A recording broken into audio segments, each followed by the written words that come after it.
biscuit ragu. So I wneud hyn, mae gennym ni beef biscuits jyst i sirio yn pan o fan hyn. A dwi'n di adio iddo fo chydig o garsieg, beili, oregano, chydig o stoc,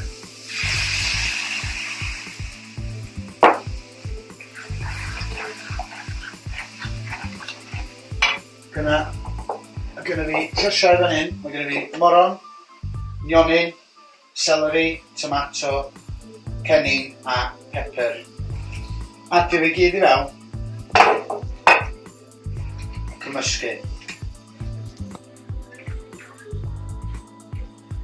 So mae'n ddigon hawdd wneud hyn ar slow cooker ar gwres isel a gadw coginio trwy dydd. Jyst am adio chydig o tomato puree fewn iddo fo.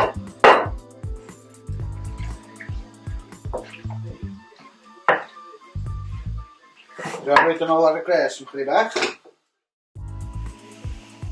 Rwy'n guddio fo gyda foil. Just reit sydyn.